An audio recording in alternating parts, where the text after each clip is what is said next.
Dawala nous bloque. Dawala, il empêche les artistes de partir. Dawala, il ne respecte pas financièrement ses artistes. Et justement, ça, j'ai envie de t'entendre là-dessus. Parce que c'est quelque chose qui revient souvent. On va aller avec des mots pour que tu comprennes. Exactement. Dawala, comment vas-tu? Ça va, hein, on est là. Est-ce que tu peux me resituer un peu où est-ce qu'on se trouve et qu'est-ce que ce lieu symbolise pour toi? Là, on se trouve au milieu du quartier Danube, exactement à la rue de la Solidarité. Et là, c'est l'association Esprit, Savoir, Sport et Équité. Et c'était important pour moi de venir ici parce que quand on était petit, on n'avait pas la chance d'avoir un lieu comme ça. Tu nais en France, mais tu pars dès l'âge d'1 an au Mali. Tu passes 10 ans. J'aimerais bien que tu me racontes dans quelles circonstances tu es amené à partir là-bas, comment ça se passe sur place et pourquoi tu reviens en France par la suite. Je pars à un moment, déjà, tu connais rien, tu vois rien. On arrive au Mali, à mon avis, par rapport aux décisions de mon père, par rapport à la situation ici en France, un peu, qui est un peu peut-être compliquée. C'est vrai que nous, on est une famille nombreuse. Et je ne grandis pas à Bamako, dans la capitale. Je grandis à 500 km de Bamako, à Nioro. Et je grandis avec ma grand-mère, où il y a des cousins, des cousines. Mais tu sais, nous, les Maliens, que ce soit les cousins, cousines, c'est comme si c'est des frères et sœurs. Donc la double culture, je l'ai appris là-bas. Et qu'est-ce qui enclenche du coup ton retour en France à l'âge de 11 ans? C'est encore mon père. C'est des décisions, on ne décide pas. Donc il a besoin, on a grandi déjà. Et je pense qu'il avait besoin de ses enfants. Et quand on arrive, c'est vrai qu'on est un peu en retard. Je pense que le football, moi, personnellement, m'a beaucoup aidé parce que mon frère faisait du basket et m'a permis de m'intégrer plus facilement. On va s'arrêter sur le football, justement, qui est ta première passion dans ta vie. En tout cas, tu me dis si je me trompe, mais j'ai l'impression que c'est vraiment la première chose qui te passionne. Comment toi, tu tombes amoureux de ce sport et en quoi ça, tu l'as un peu dit, mais en quoi ça a aidé un peu, ça a favorisé ton intégration en France par la suite? Je ne sais pas comment je suis tombé amoureux, mais en tout cas, je sais que le football, c'est une passion. Je ne sais pas à quel moment exactement. Je pense que, est-ce qu'on a eu le choix? Parce que, tu sais, quand on est jeune, défavorisé, on est nombreux, on n'a pas beaucoup de choix. Et le football, c'est un ballon rond, on peut être à 12, à 20, à 50, on peut jouer, on peut courir toute la journée derrière un ballon, marquer des buts. Donc, je pense que je suis tombé amoureux parce que peut-être que j'avais que ça. Je me suis beaucoup, on va dire, calqué sur tout ce que j'ai appris dans le foot. Sur quel aspect? Sur l'aspect collectif, l'union. Je me rappelle quand j'ai joué à Bobigny, on a fait toute une saison, on était dernier ou avant-dernier. Et à un moment, l'entraîneur il passe, il dit mais les gars, on a l'une des meilleures équipes, mais c'est en fait individuellement, mais pas collectivement. Et on réfléchissait, mais pourquoi on n'arrive pas à gagner en fait? En fait, il n'y avait pas cette union-là. Et donc, on a réfléchi, je ne me rappelle plus si c'est moi ou c'est passé, mais j'ai dit oui, c'est normal. Tous les vendredis, parce qu'on s'entraînait le lundi, le mercredi, le vendredi, on rentrait chez nous, et le dimanche, on jouait. Mais dès qu'on avait fini, on partait comme des voleurs. Et je me suis dit, maintenant, tu vois, on a une grosse communauté, il y a des Turcs, il y a des Portugais, il y a toute nationalité et tout ça. Et je me suis dit, pourquoi pas, à la fin, le vendredi, au lieu de partir, vas-y, moi je vais ramener mon plat préféré de chez moi, on va manger, toi aussi, et il va y avoir cet échange-là. Et depuis qu'on a fait ça, tous les matchs retour, on les a tous gagnés. On a fini premier, tu t'imagines? Tu as vu, c'est des choses que tu ne peux pas comprendre si tu n'as pas pratiqué ce sport-là. Et ça ne peut pas exister dans tous les sports. Et pour l'anecdote, moi je me suis renseigné et j'ai vu que c'était notamment via le football qu'on t'avait donné le surnom d'Dawala aussi. Ouais, c'était ça, c'est ça. C'était ici, j'étais encore peut-être à 100 ou 200 mètres d'ici. Je ne parlais pas français et je dis Awara, Awara, parce que moi je parlais en sonique. Et je dis Awara, Awara, c'est-à-dire lâche le ballon, parce que là-bas ils aiment trop gratter. Ils aiment trop gratter, garder le ballon. Je dis Awara, Awara, ballon, gara. Et comme je m'appelle Dadia, donc ils ont pris les premières lettres de Dadia, ça fait Dawala. Et comme je dis Awara, ça fait Dawara. Mais en fait c'est Dawala après, on a gardé. Et tu as adopté ce prénom, après, on a gardé. Tu sais, ici, c'est un phénomène. Hein. Tu marches, tu vois quelqu'un, il fait une connerie, tu l'appelles comme ça et le lendemain, il le garde toute sa vie. Et là, on parle de football depuis tout à l'heure. Aujourd'hui, on ne te connaît pas forcément en tant que joueur de foot, plus en tant que producteur dans la musique. Pourquoi tu n'as pas poussé un peu plus dans le football? Pourquoi tu t'es arrêté à ce statut, comme plein d'autres personnes, de joueurs qui voguent entre très bonnes équipes de la région Île-de-France? Parce qu'à un moment donné, j'ai joué, c'est vrai, dans des bonnes divisions. Mais à un moment donné, il faut faire un choix. Et quand l'âge, parce qu'en vérité, au football, c'est 35 ans quand tu es défenseur, la trentaine, c'est la retraite en vérité. Quand tu arrives à peu près à 25 ans, tu n'as pas percé, c'est un peu compliqué en vérité. Donc voilà, la production est venue comme ça. Et après, à un moment donné, c'est vrai qu'il y avait beaucoup de travail, je me rappelle, avec Intouchable. Donc il fallait faire un choix. Et donc j'ai fait ce choix-là. Après, voilà, je pense que je ne regrette pas aujourd'hui. C'est vrai que j'aurais, comme tous les jeunes qui suivent des quartiers, on aurait tous aimé être professionnels. Mais c'est dur, c'est pas facile. Tu peux avoir du talent. Si tu ne travailles pas, bah, il y en a peut-être 100, 200, 300 comme toi qui doivent percer au même moment que toi. Donc c'est compliqué, très compliqué. C'est pas facile d'être professionnel. C'est clair. Voilà. Et puis tu arrives à concilier les deux aujourd'hui, mais on en parlera par la suite. Oui, mais justement, tu as parlé d'Intouchable, ça fait une bonne transition. Mais avant ça, tu as dit qu'il y avait la production qui est arrivée au même moment où tu jouais au foot. Moi, j'allais te demander à quel moment tu rentres dans la musique. Est-ce qu'il y a une période distincte entre le football et la musique ou est-ce que ça arrive par la suite? Ça arrive au même moment. C'est-à-dire que mes souvenirs, c'est que je jouais, je pense, à Noisy-le-Sec. Donc je jouais en national. Et en même temps, je m'occupais des jeunes ici du quartier, au gymnase, là, à Chaumont. Et ils m'ont dit on a envie de faire un morceau. J'étais ah ouais, ok. Et en face du gymnase, il y avait un studio. Donc on est rentré immédiatement dedans. Et on a commencé à faire le premier morceau. Après, je me dis, mais pourquoi on fait un morceau? Pourquoi pas faire une compile? Et après, de là, on a commencé à vouloir faire une compile. Et pendant qu'on faisait la compile, je me suis dit, bah voilà, ça va s'appeler Pur Son Ghetto. PSG, comme nous, avant, on était supporters de Paris. Donc là, on a mélangé le football et la musique en 99. Et de là, on a sorti les premières cassettes, parce que c'était les cassettes. Et après, on est parti à Châtelet, à Urban Music. Au bout de même pas 2-3 jours, tout était vendu et ça avait fait un gros carton. On était obligé de refaire le deuxième volume. Et de là, les gens ils ont vu qu'il y avait une grosse capacité. Et là, en 2004, j'ai commencé à produire Intouchable. Ok, là ça va vite, mais j'aimerais bien moi savoir ton rapport aussi au rap, à la musique. À quel moment ça rentre dans ta vie? Est-ce que dès le Mali, tu étais déjà un peu intéressé par la musique ou c'est vraiment ton arrivée en France qui développe ça? C'est mon arrivée en France. Après, on écoutait tous du Alpha Blondy, Bob Marley, Jackson. Après, on est arrivé ici, bon, il y avait un peu de tout. Hein. S'écouter les Quinry, mais voilà, j'étais pas un mordu de la musique en vérité. Parce que là, même, je ne sais même pas si j'étais amoureux. On va dire non. Je vais dire non, je suis tombé dedans comme ça en voulant aider les jeunes de mon quartier. Okay. Mais en fait, c'est juste de me dire que tu n'es pas un amoureux de musique, ça m'étonne un peu, sachant que tu as quand même mis de côté la première passion de ta vie au profit de ça. Oui, parce que tu sais, parfois, tu fais des choses. C'est pas parce que tu es spécialiste dans quelque chose, tu fais des choses, tu découvres des choses en aidant les gens. C'est-à-dire que moi, j'ai découvert, c'est-à-dire que maintenant, j'écoutais de la musique. Parce que quand tu viens des quartiers, tu écoutes toujours de la musique. En plus, dans le temps, il y avait art rock, il y avait tous ces genres de... Mais je n'étais pas un mordu de fou. On écoute tous, en étant jeune, de la musique. Mais je ne me suis pas dit, ouais, je vais être producteur. Producteur, c'est une autre chose. Bien sûr, on a tous essayé de rapper, on a tous essayé de faire des choses, mais je n'étais pas spécialiste dans ça. Tu essayé de rapper, toi? Bah, comme tous les jeunes de quartier, hein. Tu sais, dans le temps, on écoutait quoi? C'était Secteur A, après Secteur A, c'était Time Bomb. Donc à un moment donné, il y avait Oxmo qui était à 2 pas d'ici, qui chantait avec le Time Bomb. Donc on était tous fans de Time Bomb. Après Time Bomb, c'était Mafia Quinfri. Donc en fait, c'est la mode. Tu sais, quand tu viens d'un quartier, tu écoutes, tu essaies de voir tes semblables, ceux qui te ressemblent un peu, qui font des sons qui te parlent un peu, et après, tu suis, en vérité. Ok. Mais justement, entre Pur Son Ghetto que tu as abordé et la période Intouchable en 2004, je pense qu'il y a la genèse de Wachibé. J'aimerais bien que tu me parles de ça, comment tu en viens à créer cette structure qui est Wachibé, comment le nom te vient en tête, même si la plupart des gens connaissent l'anecdote, mais c'est important de la rappeler. Et c'était quoi ta vision à l'époque pour Wachibé? Est-ce que tu pensais déjà à cette marque, ce label que tu allais avoir, qui pouvait aussi bien parler de musique que d'autres secteurs, ou est-ce qu'au début tu étais vraiment focalisé sur l'aspect musical? Non, en vérité, je pense que j'ai fait pas à pas. On faisait maman, on avait un bon produit. Il fallait rentrer à la FNAC, il fallait rentrer, voilà. Donc il fallait avoir une structure.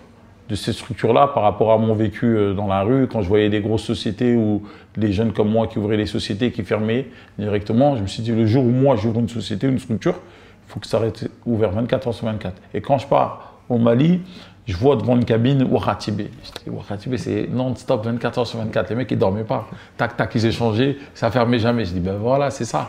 Donc après, j'ai changé un peu. C'est compliqué de dire Ouaratibé. J'ai fait Ouatibé, donc ça fait Ouatibi. Après, j'ai mis un peu le sport, comme je viens du sport. Dans le temps où on était supporters un peu de l'Olympique de Marseille, le temps de Moser, Abidji Pelé, Chris Waddle. C'était Jean-Pierre Papin, c'était l'Olympique de Marseille. C'était Bernard Tapie, avec les stratèges et tout ça. Donc je me suis dit, le jour où je fais une marque, je veux que ça soit au-dessus d'Adidas. Donc j'ai mis 3 traits en haut et 3 traits en bas. Donc tu as le sport en même temps et en même temps tu as la musique dedans, tu vois, sur ce logo-là, sur le premier logo qu'on avait fait. Donc oui, c'était réfléchi. De toute façon, toutes les stratégies, on fait tous pratiquement pareil les choses, mais la seule différence, c'est ce qu'on va mettre en plus pour se différencier. Okay. Je reviens dans ce grand écart alors de Pur Son Ghetto jusqu'à Intouchable, mais qu'est-ce qui se passe entre temps? Tu arrives directement à t'occuper d'Intouchable? Ils viennent en fait, parce que Intouchable, ils viennent sur le premier volume, sur le deuxième volume. Je rencontre des RY sur les terrains de foot, parce que lui, il joue à Orly aussi, et moi, je jouais dans le temps à Hermont, et on se rencontre sur le terrain, et ça discute, et on se dit, bah, comme je tape bien sur Pur Son Ghetto, ça a fait un bon buzz et tout ça, vas-y, en vérité, il faut que tu viennes nous produire. Donc c'est là je commence à faire mon premier pas en fait dans la production, rentrer dans les maisons de disques, commencer à faire les contrats avec mon gars parce que moi je connaissais rien. T'avais quel âge? Hein? T'avais quel âge? J'avais 20 et quelques, ouais, presque 30 ans, c'est ça. Okay. Presque 30 ans. Et là, DR, Démon One, on commence à parler et puis on se met d'accord. Et on commence à rentrer en studio, ils me font écouter les morceaux qu'ils font. Je dis, ce morceau-là, il est lourd, ce morceau-là. C'est le morceau avec Tonton David, mais il n'était pas bien. Je dis, mais il faut le faire comme ça, comme ça, comme ça. Tu vois. Et le morceau, c'est le premier tube qui rentre en 2005 en radio. Si je te demande ton âge, à quelle époque entre Pur Son Ghetto et Intouchable, c'est parce que j'estime en tout cas qu'il y avait une marche qui avait été un peu. Non, mais tu as raison, c'est moi, de tête. Ouais. En fait, les époques qui sont passées, j'ai pas la notion de te dire, ah, tel, tac, tac, tac. Moi, je suis une machine, tac, tac, je calcule pas en vérité. Et en vrai, c'est un peu ouf parce que tu passes directement d'un groupe qui est rattaché à la Mafia Quin Free, donc il y a beaucoup de spotlight, il y a vraiment une ampleur, un retentissement autour d'eux. Est-ce qu'à cette époque-là, il y avait des difficultés? Est-ce que tu te sentais directement prêt à t'occuper de personnes dans ce style-là, qui ne sont pas forcément des gens faciles à gérer? Est-ce que c'était… la différence en vérité, je m'en tout coupé, la différence en vérité par rapport à maintenant, c'est qu'avant, il fallait que toi-même t'investisses ton argent. Aujourd'hui, tu prends un artiste, l'artiste il a un buzz, il a un morceau, tu le ramènes en maison de 10, direct, papa, il donne une avance et voilà. Alors qu'avant, non, il fallait que tu investisses et en même temps, il fallait que tu gères tout, hein. C'est-à-dire que le studio, le paramètre de tous les gens qui sont dans l'entourage des artistes, donc c'était pas facile et surtout là, c'était Intouchable. Qui dit Intouchable dit tous les quartiers. Donc quand on commençait à rentrer en studio, c'était pas 2-3, hein. On était au moins… ça tournait en plus 30, c'était pas facile. Mais j'ai bien appris quand même. Mais ça t'a formé pour la suite? Ouais, ça m'a formé. Okay. Vous avez collaboré pendant combien de temps exactement? On a collaboré avec Intouchable pendant à peu près 2 ans. Et après, moi, j'ai continué avec des RY. Parce que Démon, à la suite, après, il est parti avec Emu Music. Parce que voilà, il a sorti son projet et nous, on a sorti notre projet en parallèle. C'est pour ça que DRY, après, il est resté avec moi. Et de là, après, il y a eu la rencontre avec Section d'Assaut. Parfait, c'est ce que j'allais dire. Donc la Section d'Assaut, peut-être le plus gros chapitre de ta carrière pour l'instant. Pour l'instant, je le dis.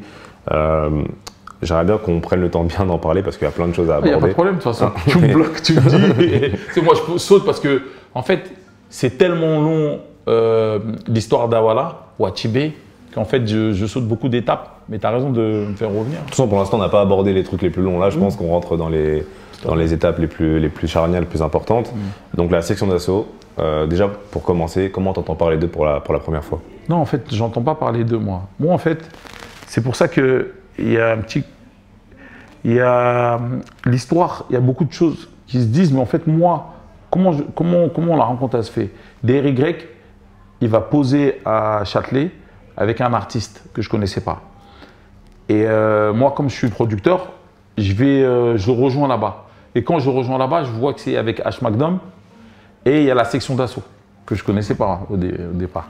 Et on me dit, voilà, attends, il y a Dawala, comment j'avais fait Pur Son Ghetto, ça avait fait quand même un petit buzz et tout ça. Et là, je vois des petits peu qui kick. Ah, je dis, pas mal, ça, ouais, lourd. Il y avait franchement du bon potentiel. Et par rapport aux autres, ce qui m'avait choqué, c'était que ça se voyait, ils s'entraînaient tous ensemble. Ça veut dire que chacun pouvait faire les bacs de chacun. C'était incroyable. Et de là, je parle avec Gims, je parle avec les autres artistes, il y avait les baraques, tout ça, et ils me disent, voilà, nous, on veut que tu nous produises. Je dis, ok, mais ça va pas être facile, parce que moi, j'avais déjà produit Intouchable, il y avait déjà quelques petits problèmes. Quand il y a la réussite, c'est compliqué. Et je leur dis, il n'y a pas de problème, mais il faut être prêt, il ne faut pas être patient. De là, on a commencé à travailler ensemble. C'est-à-dire qu'on a commencé à travailler ensemble, il n'y avait pas de contrat. On a commencé ensemble, c'est comme des petits frères. Et pourquoi, en vérité, ça m'a plu de travailler avec eux? Parce que ça me faisait un peu rappeler à mon enfance, quand j'étais au Bled. Et comment on vivait tous ensemble, un groupe. Il y avait des artistes qui étaient plus forts que d'autres, mais l'essentiel, c'était cette union-là.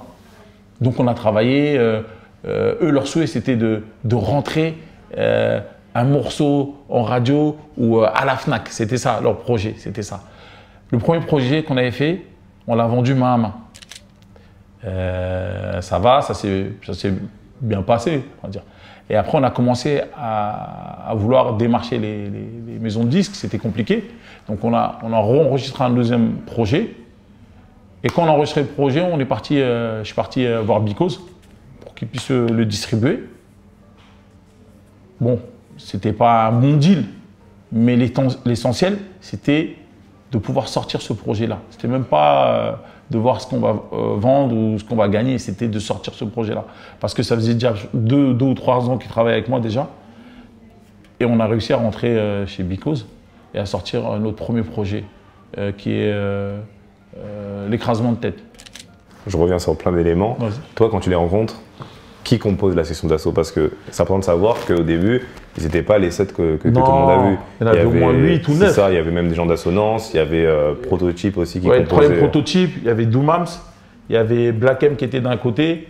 Et le premier projet qu'on a sorti avant même le projet global avec tout le monde, c'était troisième Prototype aussi. On avait sorti pour troisième Prototype. Et après, j'ai vu que ça allait être compliqué. Parce que on se ressemblait tous. Et j'ai dit, les gars, ça va être compliqué. Il faut, parce que c'est Elio en fait qui a inventé le nom section d'assaut. Lui était parti aux États-Unis. Et donc on a décidé de faire qu'un seul groupe.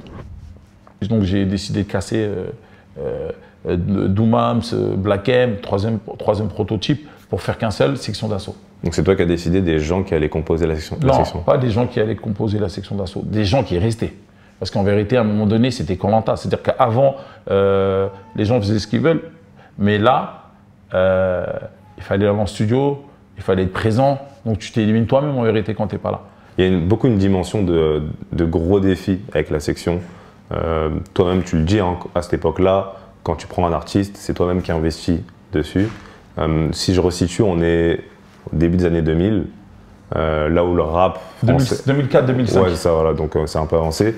Là où le rap français non plus va pas forcément très bien. Il va très mal. C'est ça, les groupes de rap se font de moins en moins. Ils ne signent plus en maison de disque. Voilà, et toi, tu décides de collaborer avec un groupe de 6-7 individus, 6-7 gueules cramées, donc on se le dise, 6 noirs.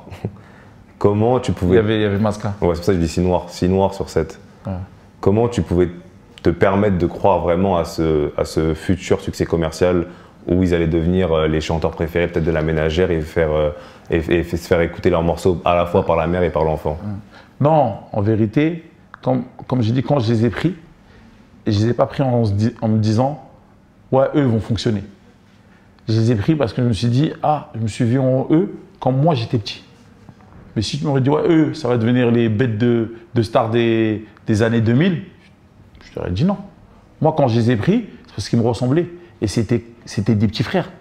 Et il y avait tellement un respect que il y avait cette union-là, il y avait trop d'échanges émotifs, tous ces trucs-là qui font qu'aujourd'hui, on a réussi à faire ce qu'on a fait. Parce que s'il n'y avait pas cet échange-là et cet amour-là, jamais je ne pense pas qu'on aurait réussi. Pourquoi? Parce que dès le début, quand on a commencé à faire les premiers projets, il y avait déjà 2-3 artistes qui sortaient du lot. Et dans le temps où moi j'ai signé, hein, tu avais Gims, tu avais Le Fa, tu avais Black M, tu vois, qui était un peu. Et tu avais le problème du nombre. Ça veut dire qu'avant c'était 1 ou 2 rappeurs. En groupe, il n'y avait pas en vérité. Ça n'existait pas. C'est-à-dire que même les grosses structures comme Secteur A, c'était un crew, mais dedans tu avais Arsenic, tu avais. Tu vois, c'était pas un crew entier. Et la section, c'était compliqué parce que voilà, c'était 8 personnes. En même temps, tu nourris 8 personnes. Après, quand nous on a signé, ce que j'explique pourquoi c'est pas comme si moi j'étais leur producteur. Parce que les gens me diront, t'es le producteur. Non, je pense que j'étais un peu plus que leur producteur. J'étais le grand frère, j'étais le moteur. Pourquoi? Parce que en dehors de produire des CD, dans tous leurs problèmes, j'étais là. C'est-à-dire tous les problèmes. Ça veut dire qu'aujourd'hui, au niveau du logement, quand il y avait des problèmes de logement, j'étais là. Quand il y avait des problèmes où il fallait travailler, où il fallait ramener de l'argent à la maison et tout ça, j'étais là. Donc, je ne sais pas si je peux me dire que j'étais le producteur. Je pense que j'étais un peu plus que le producteur. Et c'est pour ça que ça a fonctionné. Hein. Parce que si j'étais simplement le producteur, je pense que j'aurais fait des choix que pour mon intérêt, je pense. On ne serait pas arrivé là. Et grâce à, comme je dis, à cette double culture, et qu'on soit resté longtemps ensemble, tous ceux qui ont profité, qui ont réussi après, c'est grâce à tous les artistes qui sont restés, qui étaient là. Parce qu'en vérité, la réussite de même Dawa dépend des sections d'assaut. La réussite de chaque artiste est dépendante de Dawala et des artistes aussi. Parce qu'en fait, beaucoup de gens se sont vus en nous, en vérité. Et je pense que ça a beaucoup marché. Et puis dans le temps, les gens n'étaient pas prêts à la musique de section d'assaut. Et justement, cette dimension producteur qui devient un peu floue dans l'esprit des artistes que tu gérais, est-ce que tu penses justement que c'est pas ça qui a peut-être causé des problèmes par la suite? C'est qu'on oubliait presque que tu étais de base le producteur de ces artistes-là. À la base, quand il n'y avait pas la réussite, il n'y avait pas cette question-là que tu me poses. Tu vois. Après, le producteur, c'est quoi? Quand on met dans un truc, il faut savoir que Watibé, quand tu regardes, c'est pas des artistes, c'est indépendant. C'est-à-dire, c'est un mec de quartier, indépendant, qui arrive, qui met ses propres fonds indépendants et qui investit sur des jeunes qui ressemblent à eux-mêmes indépendants. À un moment, on arrive à ce problème-là, en fait, c'est quand il y a la réussite. Sinon, il n'y a jamais eu de problème, en vérité. Quand il fallait faire quelque chose, c'est le grand frère, il était là et il allait mettre. Il n'y avait même pas de contrat de signé entre nous. À la base des bases, quand j'investis sans savoir même quand je vais récupérer. Parce que c'était le fait d'être ensemble, de créer ce truc-là. Parce que Watibé, en fait, c'est pas comme une structure, c'est un centre de formation. Ça veut dire qu'on forme. Mais quand tu formes, tu prends des jeunes, tu dis, ah, eux, ils vont bien fonctionner, j'investis sur eux, on va arriver, voilà, je vais récupérer. Bien sûr, c'est normal aussi, tu vois. Mais là, quand on a commencé, non, il n'y avait pas ça. Parce qu'il n'y avait pas cette notion, il n'y avait pas ces calculs-là. Après, quand il y a eu la réussite, là, oui, ah, bah, il y a des calculs. Et je peux comprendre aujourd'hui, avec le recul que j'ai, qu'un artiste dit, bah, moi aussi, il faut que je fasse comme lui. C'est normal. Lui, il a réussi à faire ça, moi aussi. Bah, le but, c'est quoi? De toute façon, c'est ça. Au jour d'aujourd'hui, comme je dis aux gens, le plus dur, c'est pas d'arriver. Les Kenzie sont arrivés, tous les gros producteurs, ils sont arrivés. Le plus dur, c'est de rester. À quel moment tu as senti que vous passiez un cap? Que là, vous commenciez à toucher à quelque chose dont tu rêvais depuis le début avec eux? Moi, j'ai en tête le moment où il y a le regroupement avec les fans à Beaubourg. Ouais. Où il y a toute la zone qui est encerclée par des fans de la section, notamment avec le peu de physique présent à la FNAC. Ou est-ce qu'il y a un autre moment que tu perçois, que tu as en tête? Non, je pense que ce moment-là, c'était un moment important à Beaubourg. Quand j'expliquais à 2 pas d'ici, tous les mercredis, on s'entraînait là, dans la loge, là, Gaston. Et on allait à Beaubourg. On allait faire le break là-bas. On passait avec les casquettes. On prenait les petites pièces qu'il y avait. On est arrivé en haut, là, à Alsace-Lorraine, juste en haut, là. On allait à Suma, c'était le supermarché qui était là. On achetait des thons à la catalane, on partageait. Et quand il y a eu ce truc-là, je me suis dit, parce que moi, en vérité, quand on revient en arrière, c'est vrai que j'ai fait Pur Sang Ghetto, mais je passais souvent sur ces rues-là, là, où j'avais mon petit calepin, où je notais, j'arrivais avec mes t-shirts Pur Sang Ghetto, et je donnais, parce que les mecs, ils n'avaient pas l'argent. Je dis, bah vas-y, la semaine prochaine, je passe, mets ton nom, prénom, tu as pris 2 t-shirts, bah, tu dois 40 balles, et on m'appelait Ardoise. Et à chaque fois, je passais, Et le pays, les gens disaient, il y a Ardoise, donc ils se cachaient comme si c'était la police qui arrivait, tu vois. Et quand on arrivait à Beaubourg, la différence c'était quoi? C'est que là, les cassettes, tu venais avec un CD, je veux dire pas une cassette, un CD de la section, on t'offrait un t-shirt. Et là, les mecs, ils rentraient dans une famille, en fait. Je pense que ça a beaucoup joué, ça a beaucoup échangé. Le rendez-vous avec les kickers, ça filmait partout et c'était le moment où Internet commençait à monter. Et je pense aussi la grosse différence, ça a été quand on a fait notre premier concert à Bastille. Au lieu de faire des billets, on a fait des t-shirts, Watibé, bien coloriés et tout ça. Et les mecs, ils rentraient avec les t-shirts. Donc, c'est-à-dire que quand tu allais à Châtelet-Léal, tu voyais des mecs habillés avec le Watibé. Le jour même, tu allais à Bastille, à Jaurès, un peu partout, tu voyais tout le monde, donc tu te posais la question, tu regardais, c'est quoi ça? Tac, tac, tac, tac, tac, tu tapais sur les réseaux et tu voyais. Je pense que ça aussi, ça a été une bonne stratégie, je pense. Oui, en vrai, pour la section, il y a un peu ce ressenti de se dire que c'est un peu l'un des premiers groupes qui a su un peu dompter la nouvelle vague du web et limite, en vrai, la section, c'est les prémices un peu du D2C avant l'heure, j'ai l'impression. Tout à fait. Après, il ne faut pas mentir, c'était des vrais kickers aussi. C'était, Gims, il avait quelque chose de particulier. Le Fa, pour moi, c'est l'une des plus grosses plumes du rap français. Tu vois, Adama, c'était le cerveau. Donc, tu vois, après, tu avais GR, le tirailleur. Donc, en vérité, chacun, en vérité, avait ses qualités. Et je pense que, comme j'ai dit, on s'est trouvé au bon moment, au bon endroit ensemble. Mais malheureusement, la réussite a fait que les problèmes sont arrivés. Mais après, il faut accepter les problèmes, ça fait partie aussi de la réussite, donc c'est important. J'ai vu des images, notamment de Bouscapé, qui vous a suivi quasiment depuis vos débuts. Et à chaque moment, à chaque étape de la carrière de la section, tu avais tout le temps ce temps d'avance où tu estimais que vous pouviez faire 2 fois plus à chaque moment, où tu étais vraiment confiant pour eux. Le Bercy sera plein. Ah bâtard, Watibé, t'es bête ou quoi? Et on fera un doublé en plus. Retiens bien ça. C'est un doublé. Doublé, t'inquiète. Tu sais pas c'est quoi doublé? C'est quoi doublé? Doublé de Bercy? De Bercy, poteau. De Bercy? Ah, c'est mon but, poteau. De Bercy de suite? Poteau. 30 000 personnes. Soit on rentre dans l'histoire, soit on rentre pas, poteau. Hein? C'est les bonhommes qui font les histoires. On tente, mon frère. De Bercy de suite? Je dis pas aux gens parce qu'ils vont trembler. Déjà, tu dis un Bercy, mon frère, il tremble. Mais donc moi, là, attends, 2 secondes là. Aujourd'hui, il n'y a pas de billetterie d'ouvert. Il n'y a pas de billetterie d'ouvert. Il n'y a rien. Watibé, mon frère, moi je te dis, je vise 2 Bercy. Voilà, maintenant. Ah, c'est ce que tu vises. Je vise. Mais... Je dis, je vise. Quand je vise, je tire toujours. Tu m'as déjà vu viser loupé? Tu vises juste? Attends. Sur les images, en tout cas, tu ne te montres pas vraiment surpris par ce qui se passe. Oui, tu te dis que les gens vous ont sous-estimé et voilà ce qui se passe. J'étais un mec du terrain. C'est-à-dire que, en fait, on a tellement galéré, en fait. C'est-à-dire qu'avant, j'allais avec les CD, je présentais aux maisons de disques, il y en a qui me mangeaient du thon. Tu sais, ça respectait pas trop, tu vois. Mais on a continué. Donc, à un moment donné, tu vois, cette victoire, pourquoi on la savoure bien? Parce qu'on a vraiment souffert. Pour arriver, on arrivait. On se disait pas qu'on allait arriver, mais on croyait parce qu'il y avait beaucoup de talent et plus on avançait, plus on voyait qu'on commençait à avoir cette capacité à aller où beaucoup de groupes n'ont pas pu aller. Et tu le vois après, tu vois pas les larmes, il y en a qui ont lâché des larmes. Quand tu es à Cannes, quand tu prends les 2 énergies, tu vois, c'est un travail sur 8 ans, c'est pas anodin. Dans tout ce que vous avez pu faire dans tout ce gros run, notamment des 2 albums, enfin j'enlève l'écrasement tête, mais plus l'école des points vitaux, l'apogée, est-ce que tu as été surpris par un des succès, par un gros buzz engendré par un titre ou par autre chose? Est-ce qu'il y a quelque chose que tu n'avais pas anticipé dans tout ce processus? Oui, c'est vrai qu'il y a eu un gros engouement musical comme en fait, tu vois, Watibé s'est rentré dans les écoles.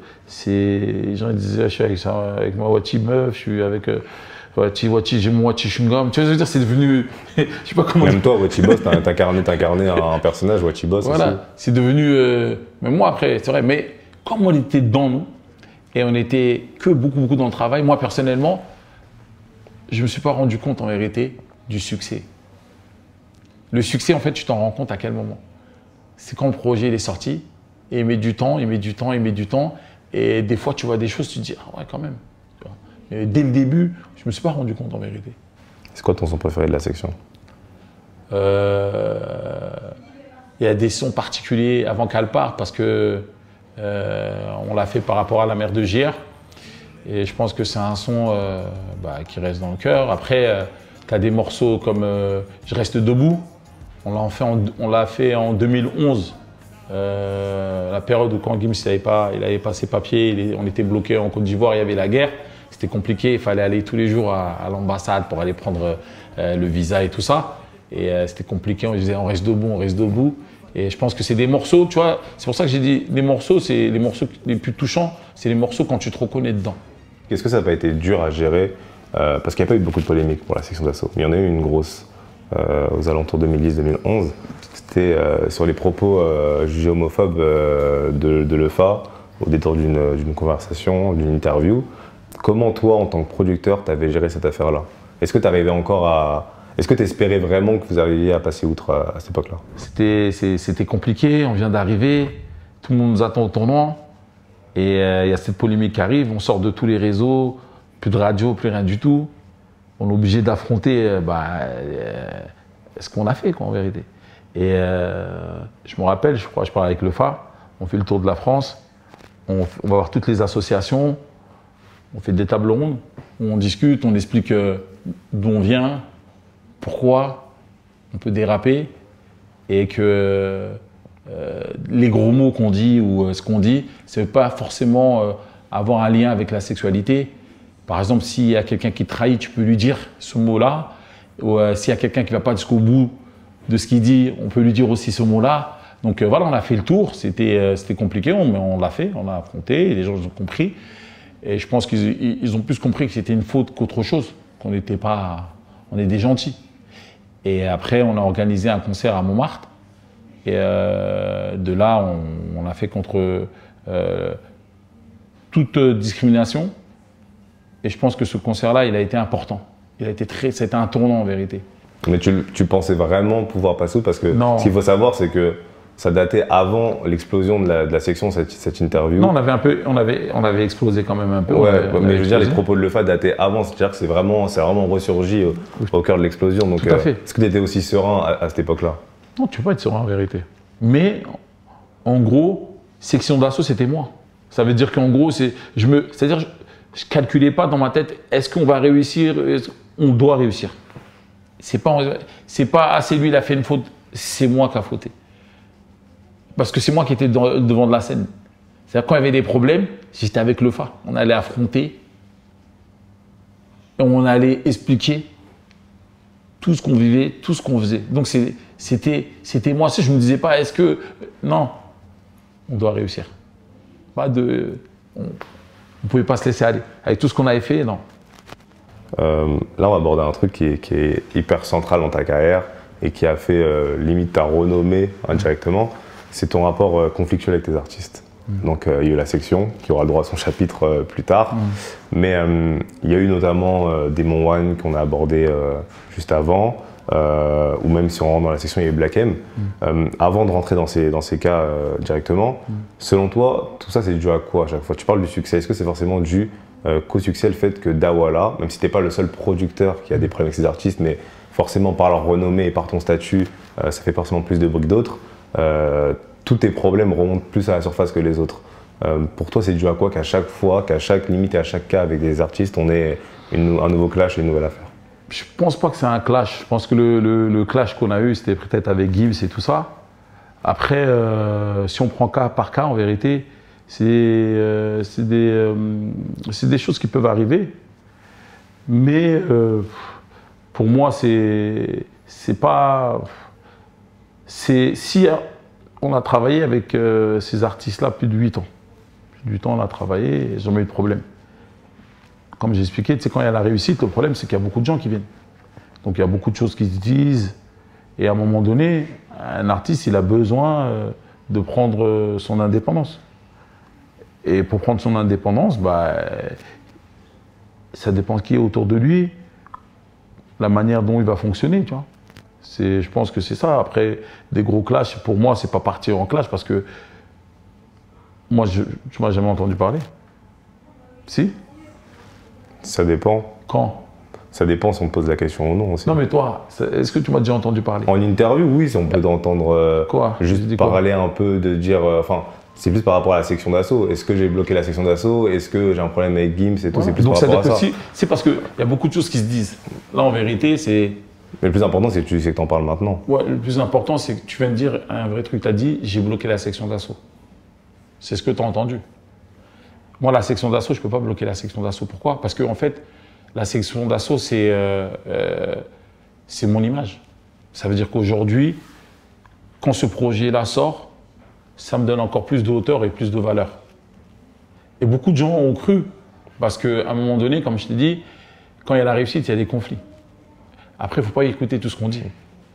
Et je l'ai dit. Quand il y a eu ce truc-là, j'ai mis une audio qui disait c'est primordial de sortir ce projet-là. Donc ça veut dire ce qu'il disait, c'était pas vrai. Tu vois? À la fin du compte, on est rentré en studio. On a fait les morceaux. Les morceaux, ils sont là. Maintenant, les artistes, ils trouvent que les morceaux ne sont pas à la hauteur. Mais les morceaux sont là, on peut les sortir. Donc demain, si ils arrivent à trouver entre eux une solution, moi je serai le premier à être content pour sortir le projet. Mais c'est vrai qu'avant d'en arriver là, il y a eu beaucoup de dire oui, ceci, cela, mais non. Moi, si l'album sort, je serai le premier content. Le but là aujourd'hui, c'était peut-être de montrer une autre image de Dawola. Mais en vérité, je n'ai pas changé. J'ai toujours aidé les gens. Et c'est en aidant les gens que je suis aujourd'hui qui je suis. Donc c'est pas demain, je vais enfermer les gens. Ça ne va pas avec mes valeurs. Il y a cet aspect de Dawola nous bloque. Dawola, il empêche les artistes de partir. Dawola, il ne respecte pas financièrement ses artistes. Et justement, ça, j'ai envie de t'entendre là-dessus. Parce que c'est quelque chose qui revient souvent. On va aller avec Démon pour que tu comprennes. Exactement. Je te tutoie, excuse-moi. Non, vas-y, tu peux. Démon, il sort son album. On a travaillé depuis 2004 ensemble. C'est en 2023. Alors que si tu regardes 2004, il y a un problème. 2005, 2006, 2007, 2008. 2020, en 2020, il est avec moi sur Skyrock. Et je l'invite à Skyrock pour chanter. En 2021 ou 2022, il sort son projet. Et il a besoin de buzz. Et il voit que Gims fait un peu des ailes. Donc lui, il se dit, ah bah attends, je vais l'enfoncer, comme ça les gens vont me regarder. Mais malheureusement, en vérité, ça me dérange plus. C'est mon frère des moi, malgré qu'il va parler tout ça. Ça fait partie du game. Moi, je suis heureux quand je vois, quand il sort un projet. Mais simplement, les gens qui sont autour de lui, je pense qu'ils l'ont mal guidé. C'est-à-dire que quand tu fais ça, normalement, tu mets un gros morceau autour de ça et tu sors. Et il n'avait pas de matière à vendre, malheureusement. Et après, une fois qu'il a sorti son projet, il y a eu une interview, je ne sais pas si vous avez suivi, ils ont dit alors le problème avec Dawa. Il a dit non, il n'y a pas de problème avec Dawa. Il faut bien suivre et bien écouter ce qu'ils disent. Et au moment où ils le disent, pourquoi ils le disent? À un moment donné, tu parles de Black M. Black M, c'est le seul artiste qui est resté avec moi, où j'ai fait tous les investissements qu'il faut sur lui. Tu sais. Aujourd'hui, il est TF1. Ça ne marche pas trop bien. C'est normal qu'en gros, il parle. C'est comme ça. On va pas. Tu vois? Ok, donc, parce que je l'ai demandé par rapport à lui et son fameux dernier projet avec toi, qu'il aurait, enfin, en tout cas selon lui, qu'il avait sabordé exprès pour pouvoir se libérer son contrat. Ouais, encore, je vais me justifier. Est-ce qu'un artiste ou un producteur, il va sortir un projet pour dire j'ai sorti le projet pour qu'il sorte? Ça n'existe pas. Pourquoi? Si, ça existe. Ça. Pourquoi? Parce qu'il faut respecter l'argent. Si tu l'as eu n'importe comment, moi je n'ai pas eu n'importe comment. Deuxièmement, il faut respecter son public. Le public, il est là pour t'écouter. Si tu ne respectes pas le public, il ne va plus te suivre. Mais oui, moi je suis d'accord avec toi. Mais les derniers projets en contrat, ça se fait énormément. Ça se fait énormément quand tu es un gros artiste, quand tu vends énormément, quand tu es sûr de toi. Mais aujourd'hui, dire que je sors un projet pour me libérer, non, parce que après avoir sorti ce projet-là, j'étais en contact avec Black M, il voulait revenir. Donc à un moment donné, il ne faut pas trop, je pense, écouter tout ce que les artistes, bien sûr il faut écouter, c'est important, mais il ne faut pas trop écouter ce que tous les artistes disent. Tu vois, bien sûr, il y a des artistes qui ont raison. Mais là aujourd'hui, moi j'ai travaillé avec lui plus d'une quinzaine d'années. Aujourd'hui, est-ce qu'il y a eu un clip de Black M qui n'a pas été à sa hauteur ou de son image depuis qu'il est avec Watibé? Je pense pas. Après, c'est bien de partir. Il faut partir. Partir, tu es motivé, tu sais que tu pars, tu sais que tu vas faire mieux. C'est normal. Tu ne peux pas toujours rester avec les mêmes personnes. Si tu sais qu'aujourd'hui, ces personnes-là, eh ben, ils vont te ralentir. Il faut partir, mais il faut le faire propre. Est-ce que tu estimes que tu as déjà fait des erreurs en tant que producteur? En tant que producteur, Tout le monde fait des erreurs. Moi, je suis le premier quand je fais des erreurs, à faire mon autocritique. On est des humains, on fait tous des erreurs. Il faut pardonner, tout le monde peut pardonner, il n'y a pas de problème pour ça. Tu as fait quoi comme erreur? J'ai fait quoi comme erreur? J'étais trop gentil parfois avec beaucoup de gens. Après, comme j'ai expliqué, j'ai tout appris sur le tas. Parfois, sur des contrats, je me suis trompé. Je me suis trompé, j'ai mangé, j'assume. Je me suis trompé sur des contrats, j'assume, je mange. Parfois, je me suis trompé, j'ai pris des choses qui n'étaient pas à ma charge. Et voilà, j'assume. Le retour de la section d'assaut. Là, j'aimerais bien que tu t'exposes un peu le process, ta version de l'histoire, comment s'est enclenché ce retour qui était attendu par les fans et qui était aussi beaucoup envié par les membres de la section. Comment ça s'est fait, les discussions, comment elles ont commencé et qu'est-ce qui a pu bloquer à un moment donné pour qu'on attende autant de données? En tout cas, ça n'a jamais bloqué de mon côté au niveau du Wachibé. Simple, précis. On est en 2012, si je m'en souviens, il y a un contrat qui est signé, on doit sortir le retour des rois. Gims part en solo, donc on est d'accord de bloquer. Chacun fait ses solos, donc c'est un peu compliqué de les réunir, tout ça. À un moment donné, il faut refaire la section d'assaut. Les années passent, les contrats qu'on a fait en 2012, c'est plus la même chose. Il y en a qui veulent partir. Donc pour partir, ils trouvent un système en disant « libère-nous » en vérité, parce qu'il y a d'autres maisons de disques qui proposent mieux. Ok, c'est normal. Donc au lieu de venir directement, il y en a qui veulent récupérer ce projet-là sans que moi je sois dedans. Alors que moi j'ai déjà donné des avances pour. Donc il y a eu ce bras de fer-là où le public, malheureusement, qui n'a pas compris en fait le jeu des artistes et tout ça. Certains artistes ont fait esprit un peu de pousser, mais c'est normal, ça fait partie du jeu. Et c'était libère la section d'assaut, libère la section d'assaut. Alors qu'en vérité, non. C'était augmente la section d'assaut ou venez renégocier vos contrats.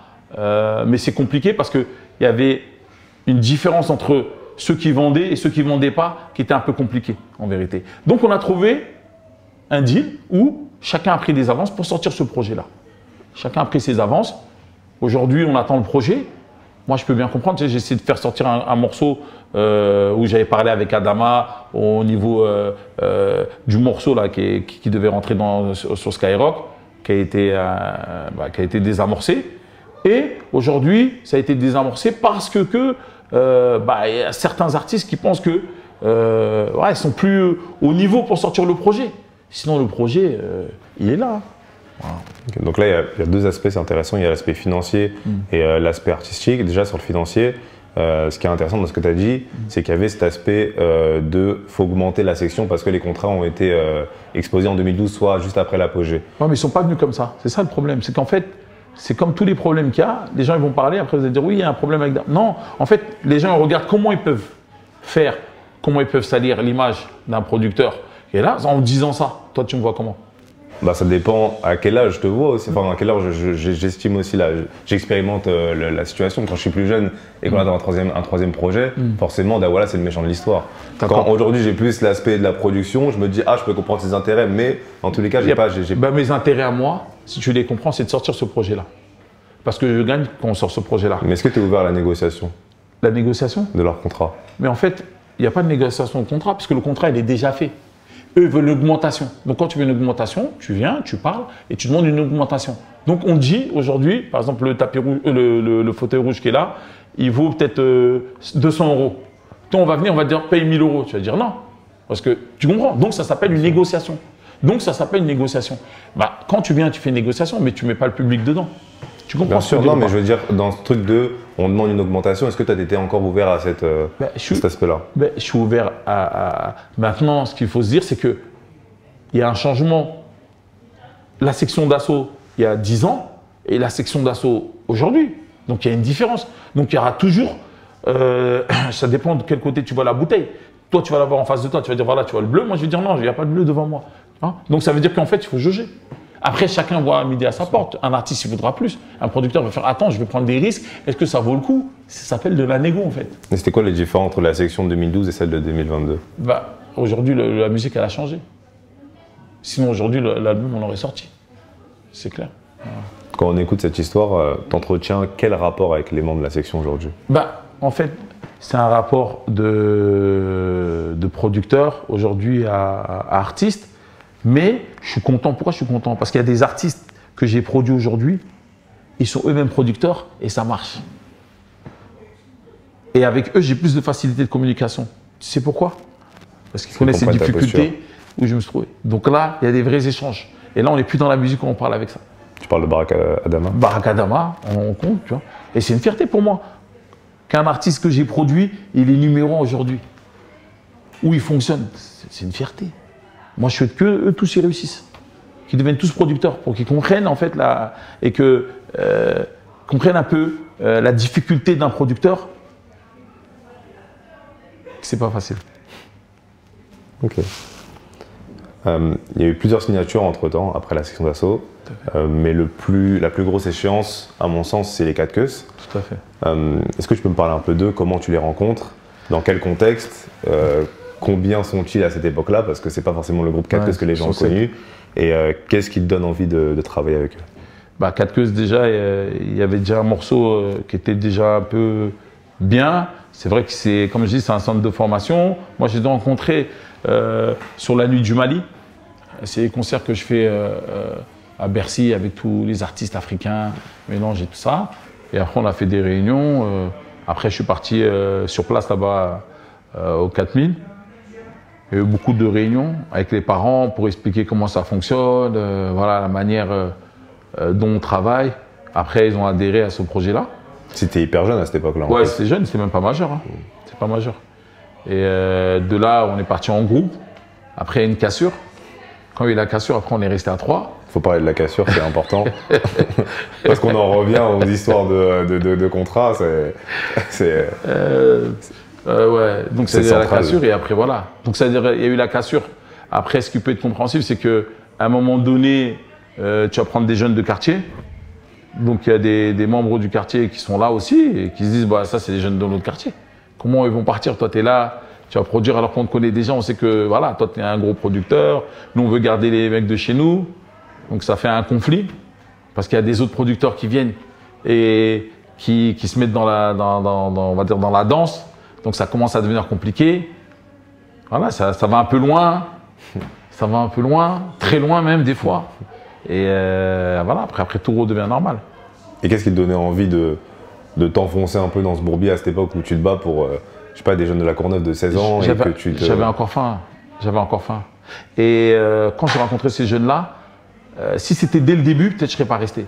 Mais en fait, il y a eu un moment où je suis resté avec eux. Il y a eu un lien quand même qui s'est fait parce qu'on a fait plusieurs concerts ensemble avant de signer. Et il y a eu ce petit lien-là, il y avait du respect, il y a eu tout ça, toutes ces petites magies qui existaient, qui ont fait que quand même, ça me faisait plaisir encore de recommencer un autre projet en vérité. Qu'est-ce que tu aimais chez eux à ce moment-là? Tu as parlé de la section comme des gens qui te ressemblaient, avec qui tu avais envie d'aller loin. Ouais. Quand tu rencontres les 4 queues, qu'est-ce qui te donne envie? C'est quoi les forces qui se dégagent de ce groupe? Bon, en fait, ils ont chacun leur ADN. C'est des gens de la Courneuve, 9-3. Là, je me dis, il y a quand même un potentiel. C'est pas comme la section d'assaut dans le temps, parce que là, je me dis, il y a un potentiel. Il y a du potentiel. Pourquoi pas essayer? On y va. Sans savoir où on met les pieds. Hein. Aujourd'hui, quand on parle des 4 queues, on pense directement à Tchakola, à juste titre. À cette époque-là, toi, quand tu les découvres et quand tu commences à bosser avec eux, et même tu commences à empiler des premiers succès, est-ce que c'est directement Tchakola qui sort du lot? Moi, je me rappelle au quartier Selahès, où la plupart des gens se focalisaient beaucoup sur Béné, parce que peut-être c'était la personne qui avait la plus belle gueule ou qui avait un bon sens de la mélo, mais en tout cas, il n'y avait pas cette évidence sur Tchakola, sans forcément pointer Béné, mais il n'y avait pas en tout cas cette évidence sur Tchakola. Je pense que quand on a commencé à enregistrer le premier projet, le potentiel était là, mais de toute façon, on l'appelait déjà la mélo, tu vois. Ça s'appelait déjà la mélo. Est-ce que tu avais déjà en tête un développement pour lui qui allait mener sur l'album Mélo par la suite et son avènement? Ou est-ce que tu avançais Non, je savais qu'à un moment donné, il allait faire son solo. Parce que de toute manière, quand tu prends un groupe, c'est toujours la même chose. On va dire non, moi je reste en groupe, je ne vais jamais faire. Mais à un moment donné, c'est comme ça, c'est la nature. Donc après, à un moment donné, je pense que ce n'est pas calculé. Je pense qu'aussi le public Et tout ce qui est autour fait qu'il est obligé de sortir son solo. Et comment tu as préparé ce premier projet tant attendu, après une expérience en groupe, phénomène que tu avais peut-être vécu encore dans le passé? C'était pas facile. On a mis du temps à sortir le projet, mais je crois que c'était voulu. Et après, Tchako, en vérité, il a fait le job tout seul. Hein. Après, il est entouré de gens, mais en vérité, il a fait le boulot. C'est quelqu'un qui sait ce qu'il veut. Il sait où il a envie d'aller. Tout le monde savait que ça allait marcher, mais est-ce que tu as été surpris par le succès? Ça allait marcher. Tu sais, il y a beaucoup de gens, on pense que ça va marcher, mais ça ne marche pas en vérité. Tant que le projet n'est pas sorti, tu ne peux pas être sûr. Il y a des gens qui font des je ne sais pas combien de ventes. Second album, flop. On n'était pas sûr qu'il allait avoir un succès commercial. Tout le monde se disait, en vrai, Tchakola, c'est limite écrit pour lui que tout va fonctionner. Après, il a la face, tu vois, quand tu le vois, tu vois que c'est quelqu'un qui est aimé par tout le monde en vérité, Tchako. C'est vrai qu'on s'arrête plus, le gamin c'est rapide. Dehors il pleut des balles, j'ai déjà prévu mon parapluie. C'est vrai que parfois on s'est raté, souvent on s'est retenu. Avec lui mettre la bague, je suis resté sur mes appuis. J'attends pas tout ça pour qu'on me respecte, moi. Comment on fait aujourd'hui, pour un producteur comme toi, Daouala, pour garder Tchakola dans ses rangs? Je pense que pour le garder, c'est pas aujourd'hui, je pense que c'est le travail qu'on a fait avant. Je pense que c'est sur ça qu'il faut s'appuyer le plus, je pense. Parce que aujourd'hui, je pense que c'est un artiste, il sait ce qu'il a envie de faire, il sait où il a envie d'aller. Et je pense que si tu fais des choses bien, je pense que l'artiste, il n'y a pas que toi qui part. Vous êtes liés pendant encore combien de temps? Hein? Vous êtes liés pendant encore combien de temps? On est quoi? Vous êtes liés pendant encore combien de temps? Pour moi, on est liés à vie. Et contractuellement? Contractuellement, je ne suis même pas là de tête, mais on est liés à vie. Tu sais pas de tête De tête? Non, de tête, là. De tête, on est liés. On est liés là parce qu'il y a des contrats qui nous lient, il y a des contrats autres qui ne nous lient pas. Mais de tête, te dire là, non, je ne peux pas te dire exactement. On est liés. Comment tu définirais Wachibé aujourd'hui? Wachibé, comme je dis, Wachibé, c'est tout le temps. C'est non-stop. Après, Wachibé, c'est la famille. Wachibé, aujourd'hui, c'est large. On parle dans le sport, on est dans le textile, on parle de l'Afrique, le Mali, on a des associations, on essaie j'essaie d'aider le sport, je suis beaucoup dans le sport, surtout le pays qui m'a fait grandir aussi, le Mali. Donc je fais beaucoup de choses là-bas, j'aide beaucoup les jeunes. Quand j'arrive, par exemple, je ramène un maillot, je vois le sourire d'un petit, il a le maillot 2 ans après, même c'est un peu usé. Il n'y a pas mieux que ça en vérité. Et justement, tu as dit que c'était très très large. Aujourd'hui, vous vous occupez de quel secteur? Sur quel sport. Ok. Là, je retourne où en vérité, où j'ai grandi. Moi, j'ai grandi ici, dans le foot. Abdelhar, il m'a ramené sur le terrain. Il m'a accompagné, mais après, il m'a laissé parce qu'il avait aussi le travail. Aujourd'hui, nous, on a une structure de consulting. Et on accompagne les familles, les joueurs, tout jeunes, jusqu'à ce que ce soit pro, quoi. Ok.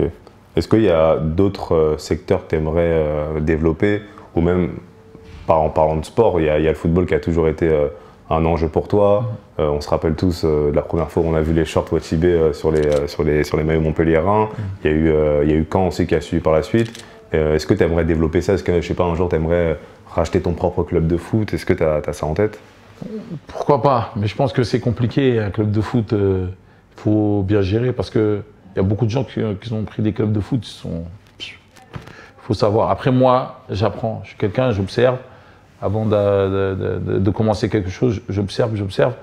Quand je rentre dans le consulting, parce que je sais que ça fait 30 ans que je suis au football, je sais comment ça se passe, je sais comment ça se passe dans la tête des jeunes au moment où ils sont les plus faibles. Il faut avoir les mots-clés pour qu'ils puissent reprendre et expliquer bien que le foot, c'est pas que la qualité. Le foot, c'est le travail que tu vas faire.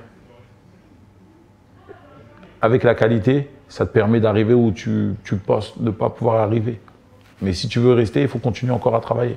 Qu'est-ce qui arrive pour toi dans la musique ou dans le sport? Qu'est-ce qui arrive pour Tchakola? Je sais que beaucoup de bruits de couloir parlent de l'arrivée prochaine et certaine d'un projet commun entre Tchako et Gazo. Ah ouais?